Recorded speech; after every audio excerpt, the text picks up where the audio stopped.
queria orar, queria pedir que você fechasse seus olhos agora.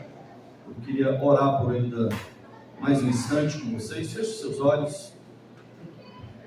Deus, nós te agradecemos, Pai, pela oportunidade do ajuntamento, pela oportunidade, Deus, da comunhão, pela oportunidade, Deus, de estarmos juntos aqui para celebrarmos o nome do Senhor, para aprendermos da Tua Palavra.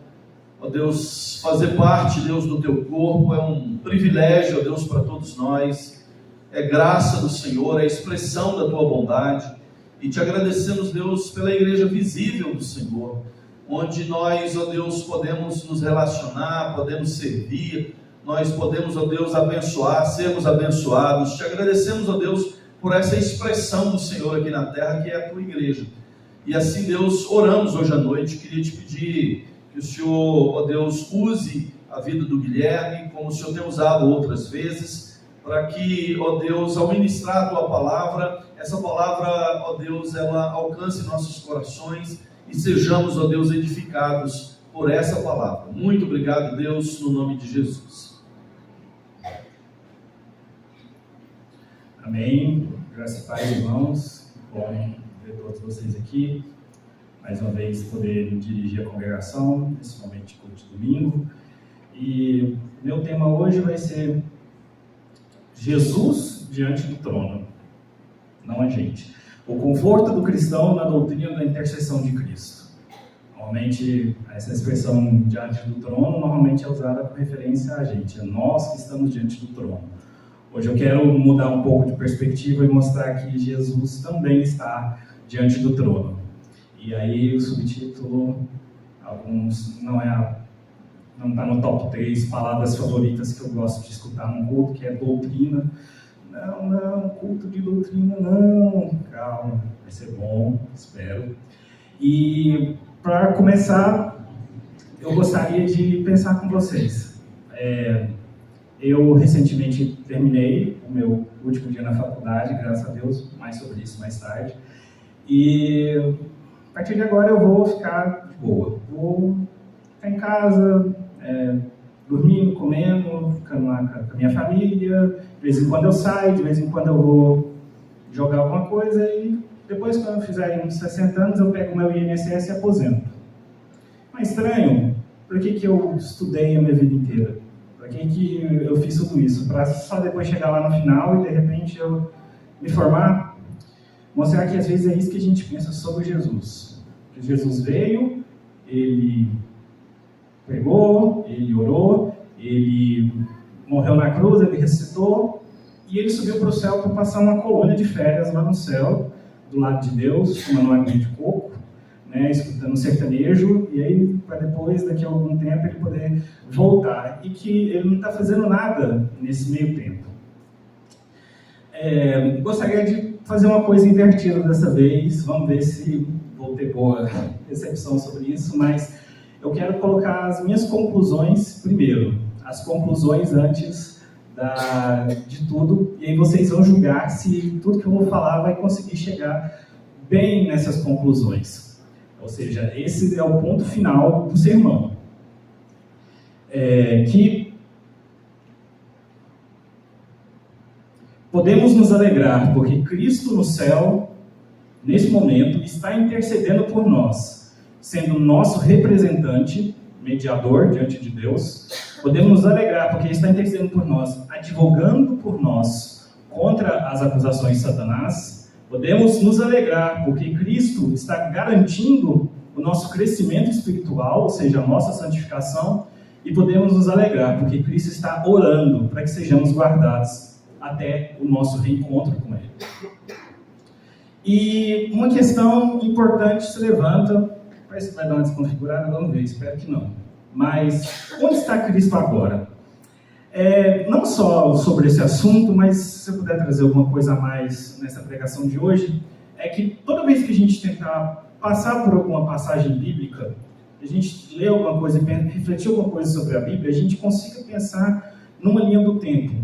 Diferentemente de muitas religiões que entendem o mundo como um ciclo que vai se repetindo, a gente não. A gente acredita que o mundo tem uma linha reta, que vai de uma eternidade passada para uma eternidade futura. E que a gente se insere nesse meio e que Deus age nessa história, que teve um começo e que vai ter um fim.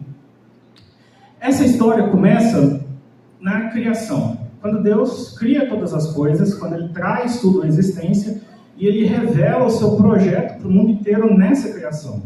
Mas ocorre o primeiro grande evento, que é a queda, que é o momento que a criação de Deus sofre uma transformação por conta dos seres que Ele criou à sua imagem e semelhança, que não cumpriram o motivo pelo qual eles foram criados.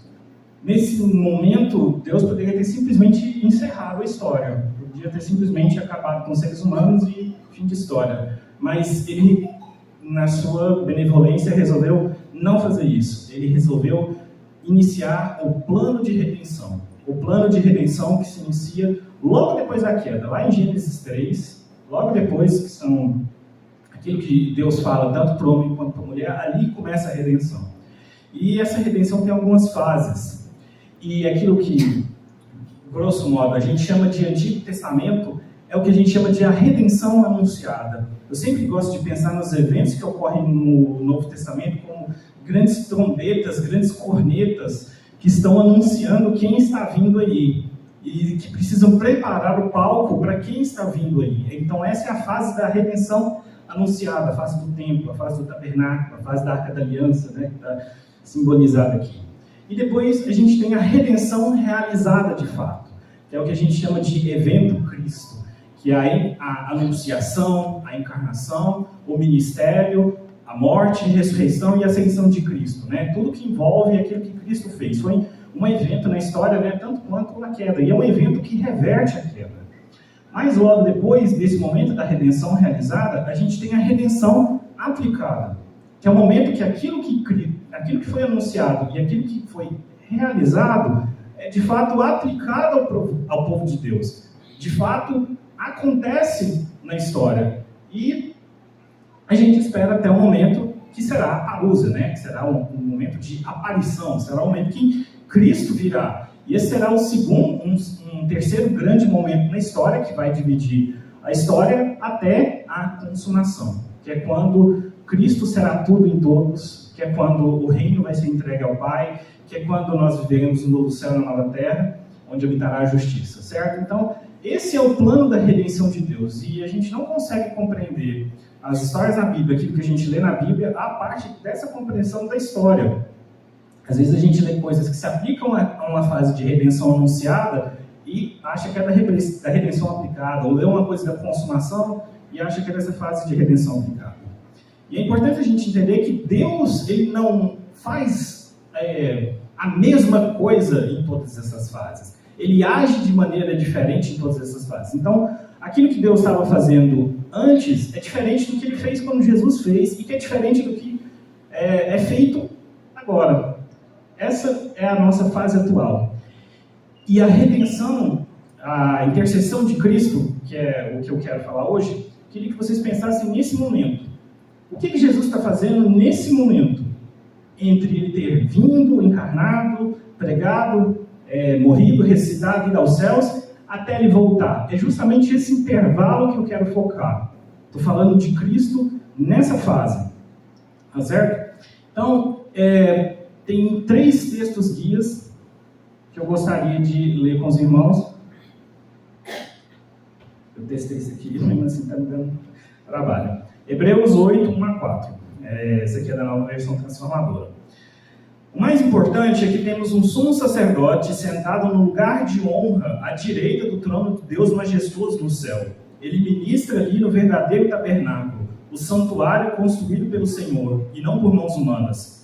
E, visto que todo sumo sacerdote deve apresentar ofertas e sacrifícios, era necessário que esse sumo sacerdote também apresentasse uma oferta. Se ele estivesse aqui na terra, nem seria sacerdote, pois já existem sacerdotes que apresentam as ofertas exigidas pela lei.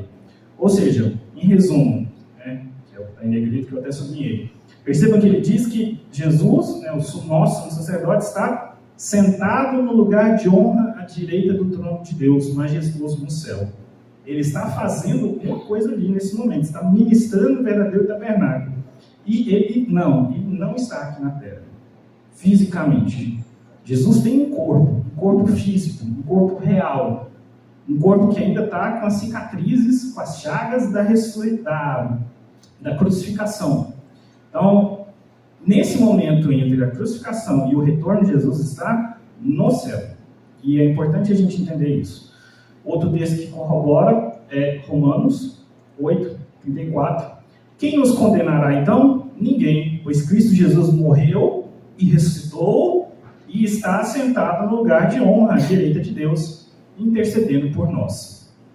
Mais um texto que mostra então que Jesus está em algum outro lugar, fazendo alguma outra coisa nesse momento. E o terceiro, que é 1 João 2:1, que diz: Meus filhinhos, escrevam essas coisas para que vocês não pequem. Se contudo alguém pecar, temos um advogado que defende nossa causa diante do Pai, Jesus Cristo, aquele que é justo. Então, em resumo, todos esses 3 textos apontam para uma coisa só. Jesus, nesse momento, não está na terra. Né? O próprio anjo disse isso para os discípulos quando eles viram Jesus subir. Varões galileus, por que está olhando para os céus? Este que Jesus que viste subir do mesmo modo verão descer. Ou seja, ele ainda não está aqui. Ele está no céu, ele está junto com Deus e lá ele está fazendo alguma coisa. O quê? Intercedendo por nós. Mas, afinal, o que é intercessão de Cristo? Se você é como eu, uma pessoa que gosta de definições, uma pessoa que preza por um certo tipo de precisão, você também é como algumas pessoas que viveram um tempo atrás e se propuseram a responder essa pergunta também. Os assembleianos de Westminster, né, as pessoas que estavam na Assembleia de Westminster, responderam assim na pergunta 55 do Catecismo Maior de Westminster, escrito em 1648. Como Cristo faz sua intercessão? E a resposta: Cristo faz sua intercessão ao apresentar-se em nossa natureza, ou seja, com o corpo físico de verdade humano que ele teve, continuamente, sem parar, perante o Pai, no céu, pelo mérito da sua obediência e do seu sacrifício cumpridos na terra, declarando que a sua vontade seja aplicada a todos os crentes, ao responder a todas as acusações contra ele, e ao obter para eles a paz de consciência, não obstante as faltas diárias, acesso com confiança ao trono da graça e aceitação da pessoa e do culto deles. Definição melhor que essa eu não encontrei, e tem as referências bíblicas, claro, que eles colocam para basear esse ensino.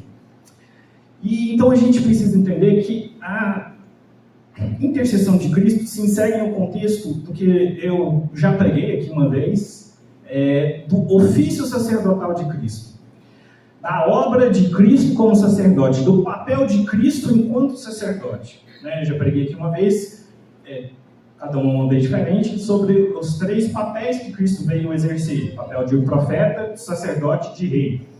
A intercessão entra dentro do papel de sacerdote. E para isso a gente precisa entender que o papel de sacerdote diz essencialmente a restaurar o relacionamento entre o homem e Deus. A morte de Cristo, o papel sacerdotal de Cristo veio para isso, para restaurar um relacionamento que tinha sido quebrado. De certa forma, é o que a gente mais conhece sobre Jesus, que Jesus veio para nos reconciliar com Deus, para nos livrar do nosso pecado. Só que a gente precisa entender que isso é feito de forma diferente por Jesus nas diferentes fases da história que eu mostrei para vocês. Então, a gente chama de forma geral a morte de Cristo por nós na cruz de expiação. Essa é uma palavra que vocês vão encontrar muito no Antigo Testamento, porque quer dizer realmente alguém pagar um preço no seu lugar. No Antigo Testamento isso era uma sombra do que viria, mas era uma sombra na figura de bodes, de carneiros, de outras ofertas. Essas eram as ofertas para a expiação. Então, o que Cristo veio fazer por nós, para nos reconciliar com o Pai, foi fazer expiação. Essa é a palavra técnica.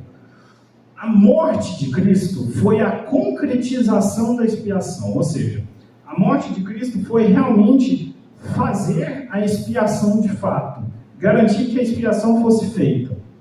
Todo pecado que nós tínhamos, Jesus levou sobre si e sofreu o dano daquele pecado, morrendo na cruz por nós.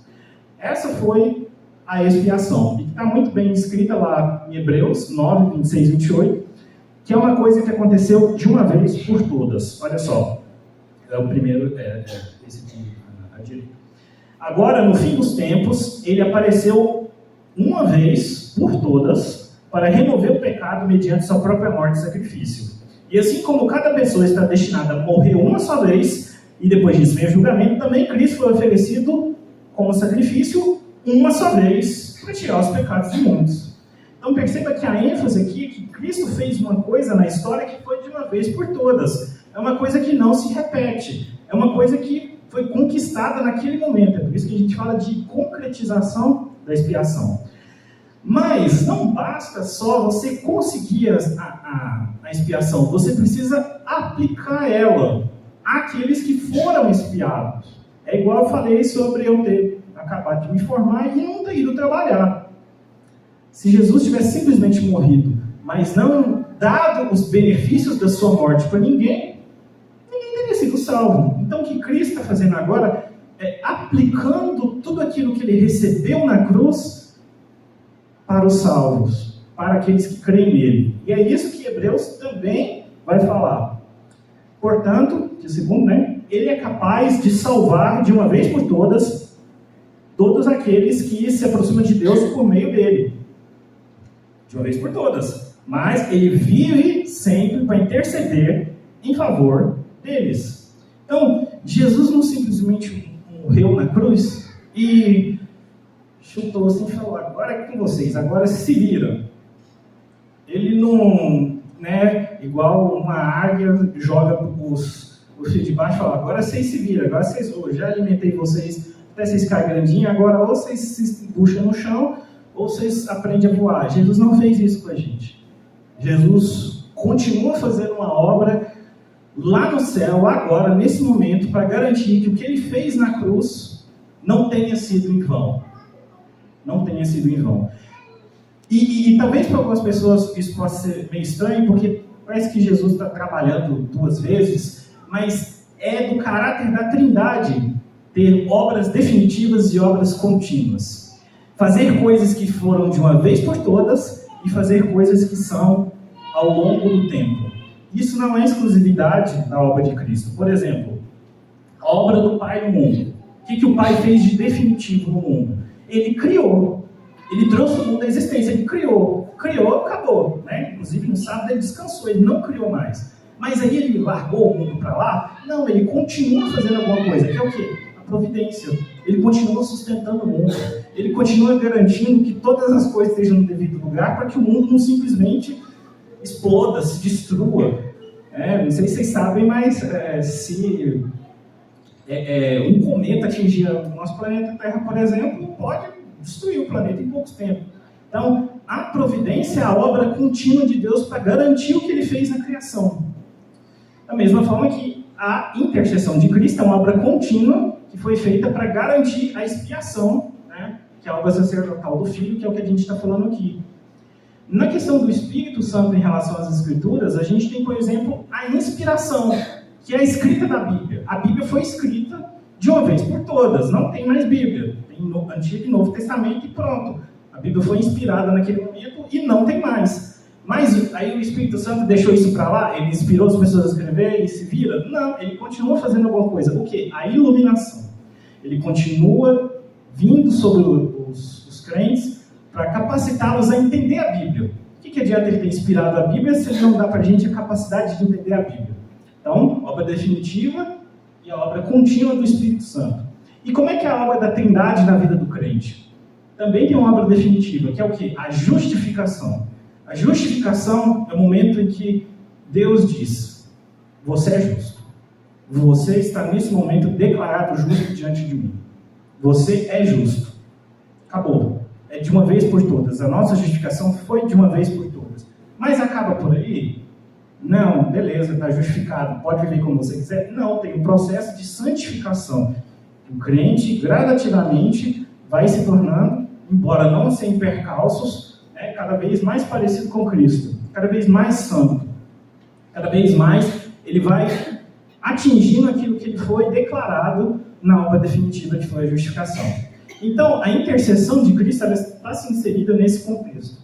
Ela é aquilo que Jesus ainda está fazendo. Jesus não nos deixou a nossa própria sorte. Ele continua fazendo algo conosco. Só mais uma vez para deixar claro essa parte sobre obra definitiva e obra contínua, essa citação de Stephen Charnock, um puritano que escreveu muito sobre essa parte sobre intercessão de Cristo, ele diz assim: por ele ter pago a dívida como nosso fiador, ele foi apto a apelar pelo pagamento como nosso advogado. O que ele finalizou na terra, ele apresenta continuamente no céu. Pelo derramar de seu sangue, ele faz expiação. Pelo apresentar de seu sangue, ele faz intercessão. Em uma, ele prepara o remédio, na outra, ele o aplica. Não são os mesmos atos, mas o primeiro ato é o fundamento do segundo, e o segundo tem uma conexão com o primeiro. Certo? Então, não é que a nossa expiação só está completa no momento em que Cristo intercede por nós no céu. Não, a nossa expiação está completa no momento em que Cristo morre por nós na cruz. Mas o processo de cuidado do seu povo por Cristo continua no céu. E alguém pode se perguntar, tá, mas Jesus inventou isso? Jesus quis fazer isso? Jesus tinha que fazer isso? A verdade é que ele tinha, porque o Antigo Testamento já previa. O Antigo Testamento já previa que... Consegue voltar aí, Gabriel? Aqui. O Antigo Testamento já previa que isso tinha que acontecer, porque tinha coisas, como eu falei, toda intercessão, todo o processo da obra sacerdotal e também da obra de profeta e de rei, ela tem base no Antigo Testamento. O Antigo Testamento, lembra, como eu falei, é como uma trombeta que anuncia. Então, ele anuncia o que Cristo vai fazer. Então, a gente encontra correspondência de tudo que Cristo fez no Antigo Testamento. O Antigo Testamento ele era a sombra de Cristo. Embora não fosse o Cristo completo, da mesma forma que minha sombra não sou eu completo, mas ele revela do caráter de Cristo, ele mostra o que Cristo vai fazer. Então, da mesma forma que o Antigo Testamento mostra que Cristo tinha que morrer como os cordeiros morriam, ele também fala sobre Cristo teria que interceder, porque tem algumas figuras do Antigo Testamento sobre intercessão. Uma delas é o incenso. Aquelas partes lá de Êxodo, de Levítico, que a gente não gosta de ler, porque tem muita lei, a gente não entende o que está acontecendo, a gente começa na nossa leitura bíblica, chega lá, começa a ficar chato, mas diz assim, primeiro lá em cima: todas as manhãs, quando cuidar das lâmpadas, Arão queimará incenso perfumado no altar, e todas as noites, quando acender as lâmpadas, ele queimará incenso novamente na presença do Senhor. Esse ato deverá ser repetido de geração em geração. Não ofereçam ao altar incenso algum que não seja sagrado. Então, a figura do incenso queimando no altar continuamente, todo dia, toda hora, na presença do Senhor, um incenso sagrado, um incenso que agradava o Senhor, era uma demonstração de que aquele que fosse realizar a expiação tinha que cumprir isso também, tinha que apresentar continuamente diante de Deus algo agradável, algo propício. E é isso que Cristo apresentou diante de Deus, um sacrifício agradável, que fica lá o tempo inteiro. É como se Cristo, ao se colocar ao lado do Pai o tempo todo, ele fosse aquele incenso que subia do tabernáculo o tempo todo. Em segundo lugar, a aspersão do sangue do sacrifício. Veja só lá em Levítico, segundo texto. Arão matará o primeiro bode como oferta pelo pecado em favor do povo e levará o sangue para trás da cortina interna. Ali aspergirá o sangue do bode sobre a tampa diante dela, como fez com o sangue do novilho. Dessa forma fará a expiação pelo lugar santíssimo e fará o mesmo com toda a tenda do encontro, por causa da contaminação pelo pecado e da rebeldia do povo. Então perceba que o sacerdote não adiantava só matar o bicho. Não era só matar o bicho, levar ele para cima de uma fogueira, né, que é o altar de sacrifício, e beleza, acabou o processo. Não, ele tinha que pegar aquele sangue e aspergir. Aspergir, né, jogar em cima do altar, às vezes tinha que molhar. Então, não bastava só matar, tinha que aplicar. Então, da mesma forma que Cristo também morreu, ele também teve um processo que é semelhante ao processo da morte do cordeiro, ele também tem que aplicar. Então, a intercessão de Cristo ela também pode ser comparada a esse processo do sacerdote aspergir o sangue no tabernáculo. E, por fim, o colete sacerdotal. Lá em Êxodo também, em terceiro texto, diz: gravem 2 pedras de ônix o nome das tribos de Israel, 6 nomes em cada pedra, organizados de acordo com a ordem de nascimento dos filhos de Israel. Prenda as ombreiras do colete sacerdotal como recordação de que Arão representa os israelitas. Arão levará esses nomes sobre os seus ombros como lembrança contínua, sempre que se apresentar diante do Senhor. Então, Arão, quando ele ia se apresentar como sacerdote, ele tinha o nome das tribos de Israel no seu colete. Então, mostrando que não era só Arão que estava se apresentando ali no tabernáculo, mas era todo o povo de Israel se apresentando ali no tabernáculo. Da mesma forma, Cristo, quando ele se apresenta diante do Senhor, o que ele está levando de nós? Nosso corpo, nossa carne, a nossa humanidade, as feridas, tudo que é nosso, tudo que é do seu povo, ele está levando diante de Cristo. E por isso, quando Deus olha para Cristo, ele olha para nós que estamos nele também. Deus não pode olhar para Cristo sem olhar para o corpo de Cristo. E qual que é o corpo de Cristo? A igreja. Então, quando Cristo se apresenta diante de Deus, ele está nos representando diante de Deus. E esse, meus irmãos, é o nosso primeiro conforto na intercessão de Cristo. Que Cristo nos céus está intercedendo por nós, sendo nosso representante, sendo nosso mediador, a palavra técnica, diante de Deus. Lá em Hebreus 7:25, ele diz: portanto, ele é capaz de salvar, de uma vez por todas, aqueles que se aproximam de Deus por meio dele. Ele vive sempre para interceder em favor deles. Então, por isso que o título ele é um pouco provocativo. Não somos nós que vamos de fato para diante do trono. Não somos nós que nos apresentamos de fato diante do trono de Deus, porque nós seríamos eliminados se fosse assim. Mas nós aproximamos do trono de Deus por meio de Cristo, por meio da obra de Cristo, e somente por ela. Então, por que isso tem que nos alegrar? Por que nós temos que nos confortar com essa doutrina? Primeiro, porque não somos nós quem aparecemos diante de Deus, é Jesus Cristo. Se a gente fosse aparecer diante de Deus, né, quem sobreviveria? Né, quem aguentaria? Nós somos que nem Adão lá no paraíso, que a hora que viu que Deus ia chegar, escondeu, porque como o injusto pode permanecer diante do justo? Né? Nós ainda temos o nosso pecado. Como é que nós poderíamos aparecer diante de Deus? Então nós podemos ter conforto, porque não somos nós que aparecemos diante de Deus, é Cristo. Segundo, porque não é o que nós fazemos que conta para a nossa salvação, é o que Jesus Cristo fez. Isso nos dá um conforto, isso nos dá um alento, porque nós não precisamos ficar preocupados que são as nossas obras, que é a nossa performance, que é o quanto nós somos bons, que vai contar na nossa salvação no último dia. O que vai contar é a obra de Cristo. É o que Cristo, que é o nosso representante, fez, e não aquilo que nós fizemos. Porque Ele sim é o nosso mediador. Por fim, nossa confiança não deve estar na nossa fraqueza, e sim no poder de Jesus Cristo.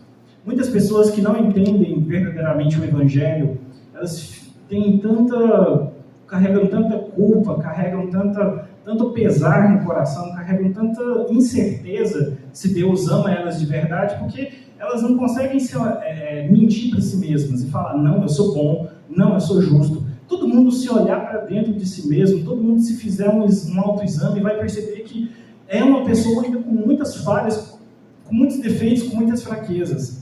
E às vezes a gente olha para essas fraquezas, para essas coisas que a gente tem e fala: como é que Deus pode me aceitar? E a verdade, Ele não pode. Ele pode te aceitar mediante aquilo que Cristo fez. Então a gente confia não na nossa fraqueza, a gente confia em Cristo. Isso tira tanta ansiedade da gente, irmãos, tanto em relação quanto a gente ser salvo, quanto em relação ao nosso dia a dia. A gente não precisa preocupar com o jeito que o país está, a gente não precisa preocupar com: ai meu Deus, o que será que vai acontecer? Porque uma vez que a gente confia em Cristo, a gente tem uma plena confiança, uma confiança verdadeira. Em segundo lugar, nosso conforto na intercessão de Cristo está no fato de que Cristo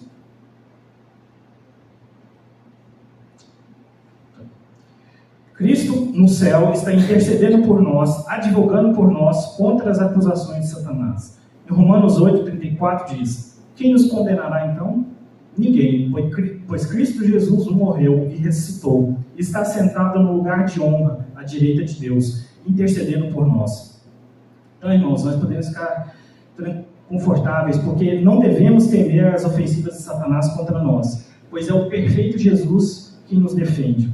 Satanás às vezes parece um inimigo muito forte, parece um inimigo implacável.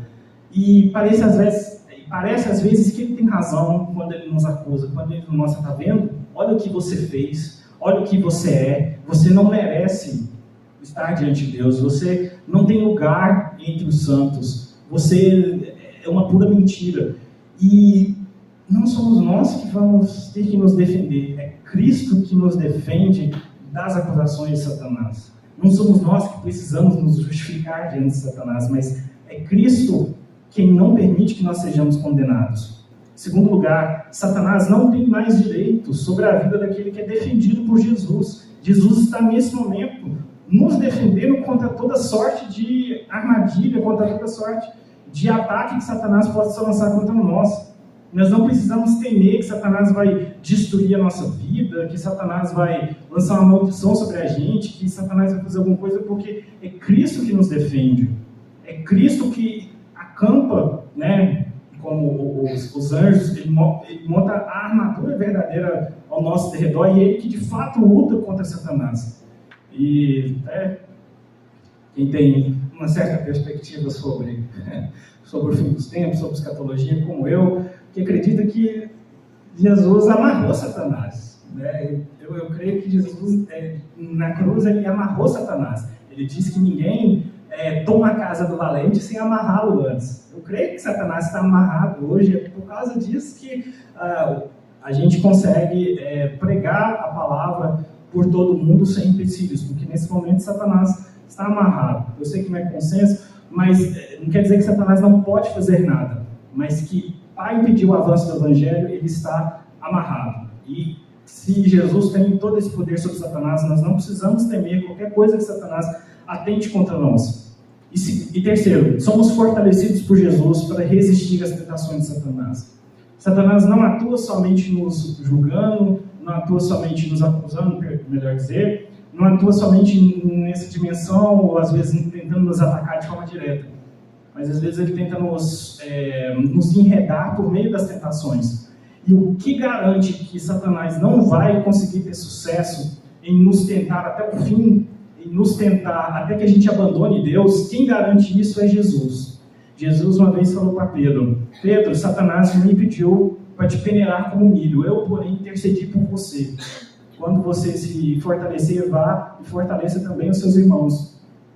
Para a gente é a mesma coisa. Satanás pode pedir o que quiser da gente, mas Jesus impede que a gente caia na tentação, como Pedro caiu, mas impede que a gente seja definitivamente tragado pela tentação de Satanás. Satanás nunca vai conseguir a vitória contra o Filho de Deus no final, porque Cristo nesse momento está intercedendo por todos os filhos de Deus.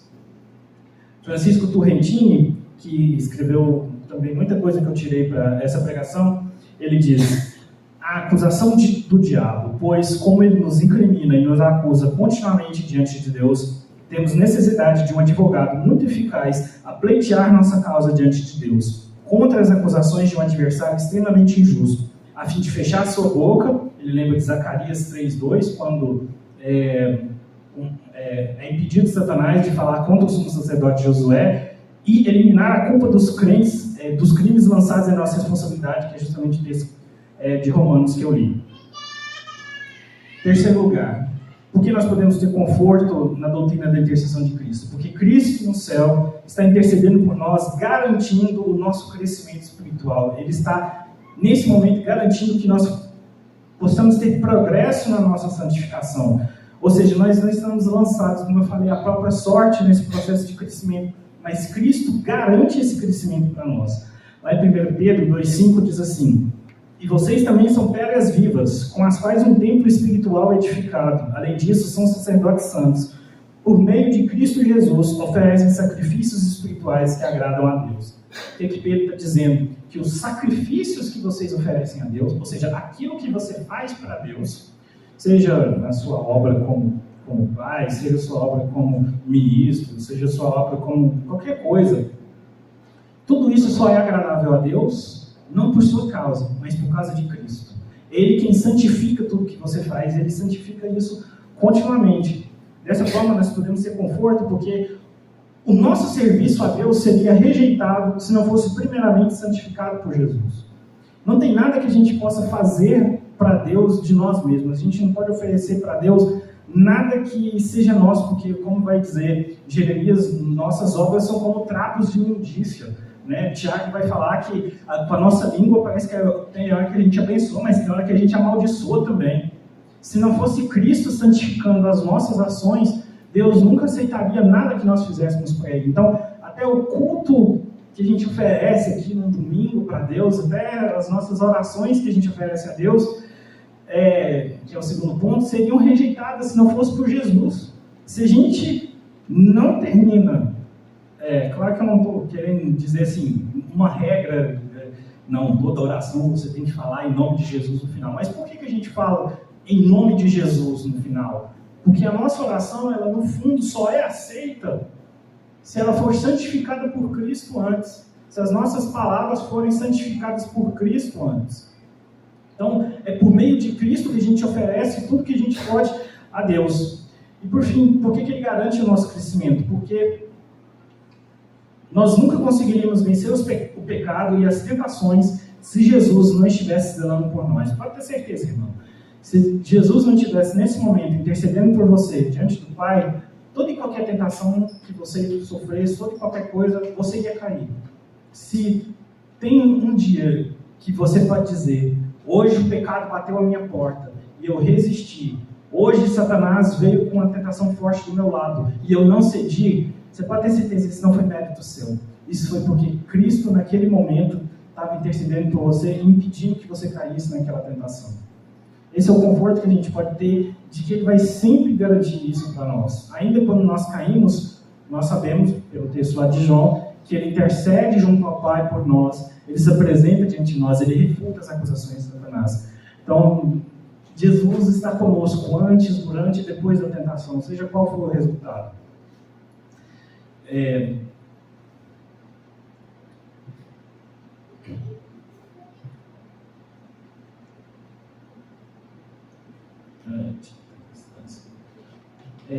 Por fim, está 3 lá, mas é o quarto ponto. Que Cristo está intercedendo por nós, orando para que sejamos guardados até o nosso reencontro. Ou seja, Jesus está, quando a gente fala intercedendo, né, a gente quer dizer que Ele está sendo um representante. E o que Ele está fazendo? Uma das coisas mais importantes, além dessa que eu falei, é que Ele está orando. Já existe muita discussão se Jesus está orando vocalmente, com palavras, como é que é essa oração, mas é desnecessário a gente ficar elucubrando sobre isso. É importante a gente saber que Cristo está orando por nós. E a forma mais exemplar que existe dessa oração é a que a gente encontra lá em João 17, que é a oração que Jesus faz pelos seus discípulos. A gente pode imaginar que aquilo que Jesus está fazendo no céu, a oração que Jesus está fazendo no céu é muito semelhante à oração que a gente encontra em João capítulo 17. Porque lá em João capítulo 17, olha só o que fala no versículo 9. Eu rogo por eles, não estou rogando pelo mundo, mas por aqueles que me deste, pois são teus. Jesus está rogando especificamente por nós. Jesus tem especificamente nós, cada um de nós, nosso nome, nossa história, aquilo que a gente é, tudo aquilo que a gente fez, ele tem tudo isso em mente quando Ele ora por nós.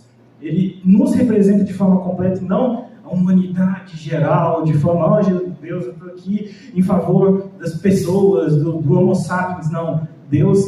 Jesus está diante do Pai com os nossos nomes na sua boca.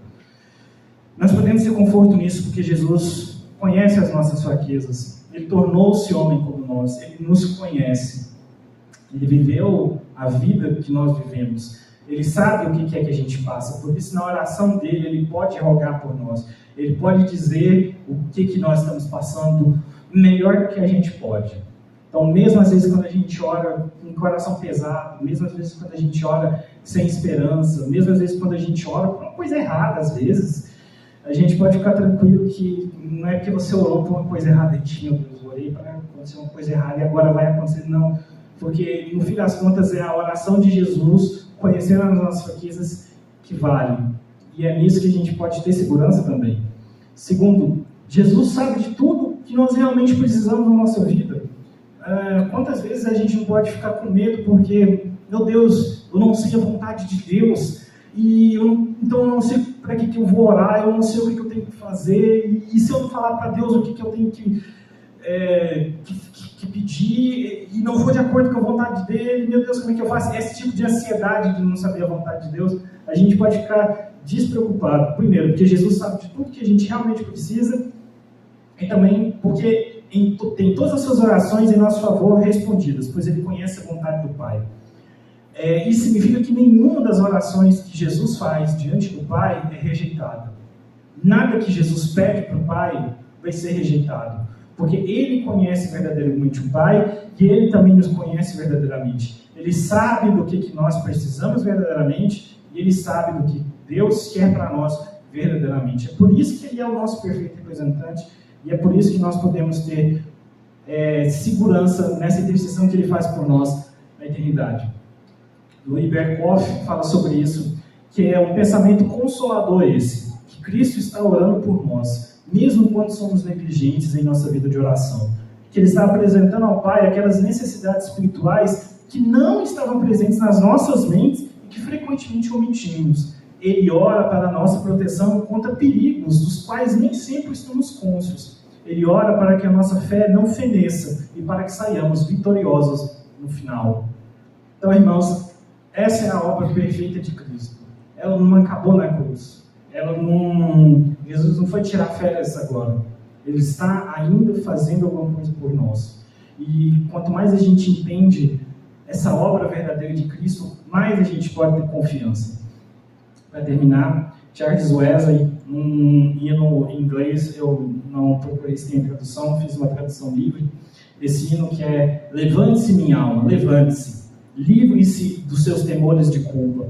O sangrento sacrifício em meu favor já surge. Diante do trono meu fiador está, meu nome escrito em suas mãos. Ele para sempre vive lá no alto, a interceder por mim.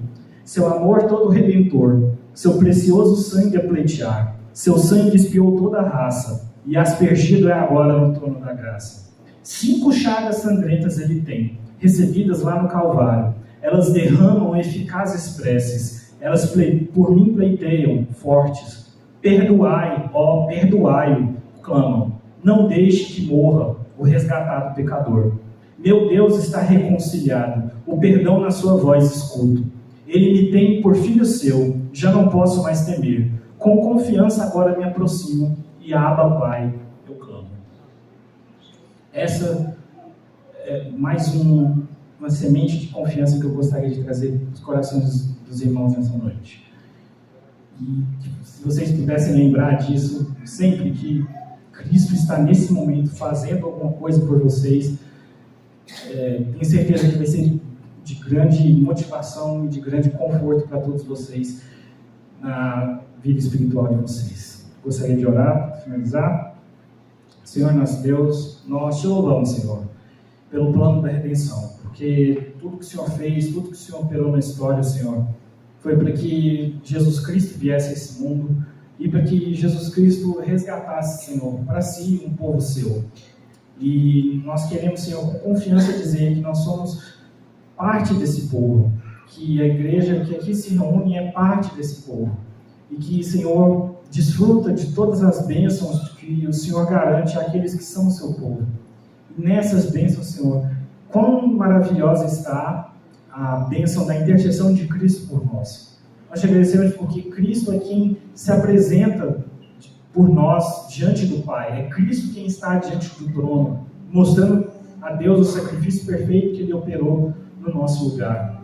Nós te agradecemos porque é Cristo quem está advogando por nós contra qualquer acusação de Satanás. É Cristo quem refuta qualquer coisa que Ele possa lançar sobre nós. É Cristo quem nos protege, tanto dos ataques quanto das tentações do maligno.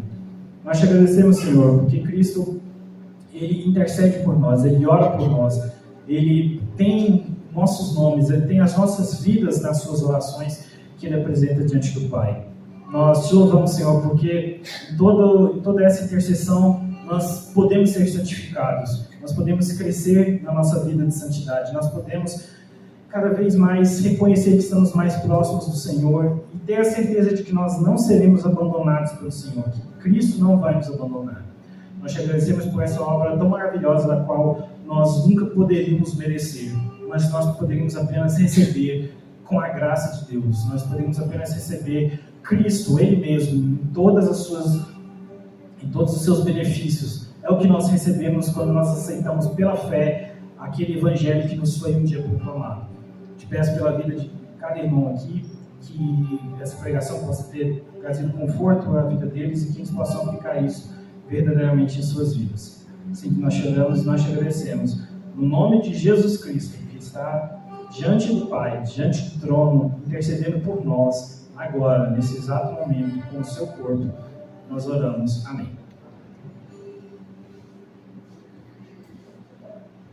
Bom, então, falei que tinha uma coisinha a mais para falar, só pegar aqui.